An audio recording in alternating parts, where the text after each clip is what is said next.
Hello, friends, and welcome back to r/ProRevenge.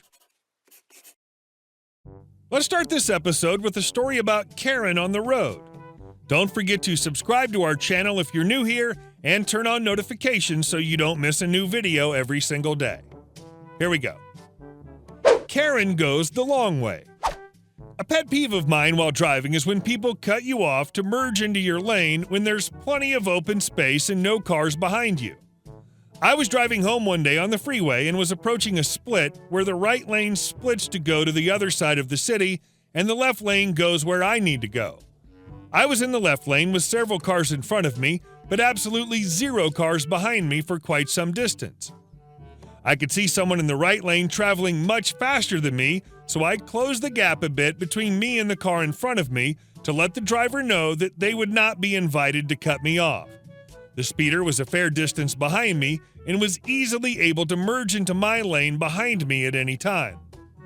Of course, Karen didn't get the hint, continued to accelerate, and leveled off her speed as she was passing my car. She tried to push her way in, but there just wasn't enough room between. She honked, I gave her a "what are you doing" arm flap, but she continued to try to squeeze in. She still got plenty of room before the lane splits off to ease the gas and get in behind me, but she elected not to. Okay then, Karen continued to honk and yell at me while raising a one-finger salute until there was no more time left to merge. I saw the moment of clarity when Karen realized that she wasn't going to be making it and would instead be going right, which is a lane that winds around the city, and the first off-ramp was a few miles down the road. Petty, but satisfying. And our second story. Don't pick up dirty dishes, not your job. So this happened a couple of years ago when I was working as a waiter at a fine dining restaurant. The owner wanted it to be super posh, so we had to do things like wear white gloves when placing our cutlery so as to not get fingerprints on them. This owner was a particularly rude old man, ROM, who tried to cost save whenever he could. Cue Valentine's Day. The ROM has added tables in every corner of his restaurant so people who had purchased the couple's dinner special were basically sitting in each other's laps, and as you can expect, we received many complaints about this. Because of the amount of customers we had that night, ROM had hired runners for each waiter who would clear the plates for us. I had the largest room as I was the most experienced waiter that night. Now this ROM managed to get 2 of these runners crying before even half the night was done because they were too slow, didn't stack enough plates each run, etc., etc., and these girls were having a really rough night. At one point in the night, my room became really quiet, everyone had food, and I just topped up wines and waters, so I picked up some plates to help the girls out. As I walk into the kitchen, ROM is standing there and sees me coming in with the plates. ROM, OP, what are you doing? Don't pick up plates. That's not your job. Go sell more wine to customers. OP, sorry, ROM. As you say, boss. As things are slowing down a bit, ROM decides to send the runners home so he doesn't have to pay them more. About 10 minutes later, I'm standing in the hallway with ROM while he's counting money. He can see into my room, and the table close to us has finished eating. ROM, OP, go clear plates. Don't stand here. OP, sorry, ROM, I can't do that. ROM, what's wrong with you? I'm boss. Go clear the table. OP, sorry, mate, you told me not to. You guys can probably guess what happened next. ROM explodes.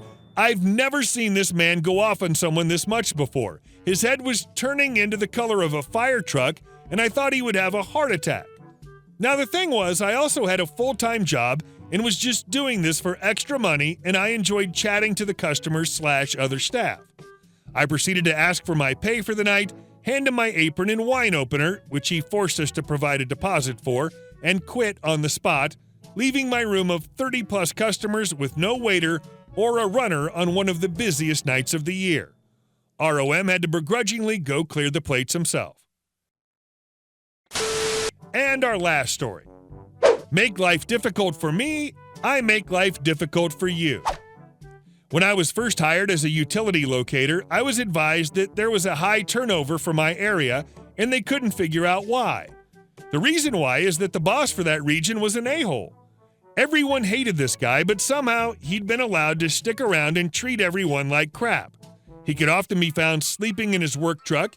He kept areas deliberately understaffed. He would reassign our orders to cause more overtime, or he would deliberately assign us outside of our area, which usually came with a large amount of unpaid drive time at the end of the day, because Joe needs help. You'd get to the area and meet up with Joe, who would show me his work list and ask why he assigned you down there.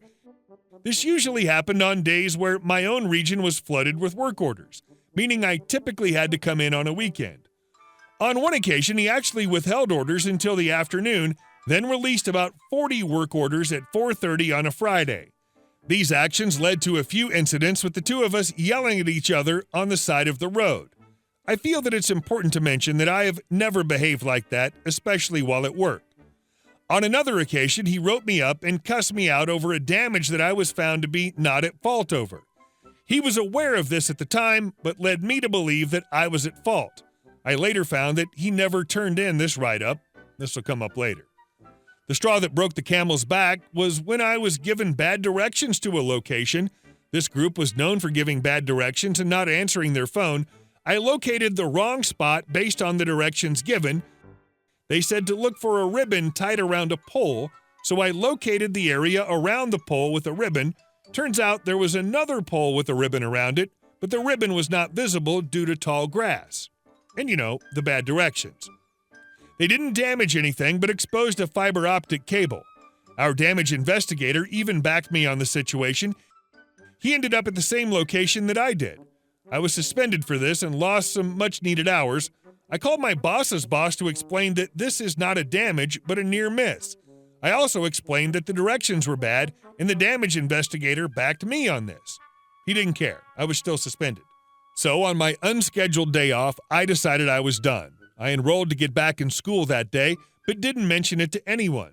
I knew I was leaving in August, but I figured I'd ride it out as long as possible. Well, around late July, the other guy in my area lets me know that he's taking a vacation soon. There were only 2 in our county, and we were incredibly understaffed in one of the busiest counties in our region. The day before he went on vacation, we managed to catch up for once. We were talking about his upcoming vacation, and I went ahead and told him that I'm going back to school soon.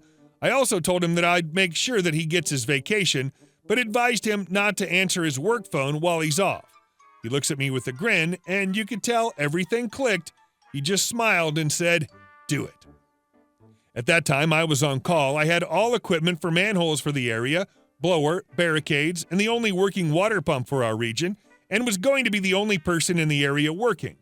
So at around 9 p.m., I sent out a mass email to everyone in our region explaining that effective immediately, I quit. This is because I do not feel that I had the support of management in any circumstance and would not continue to work in this type of environment.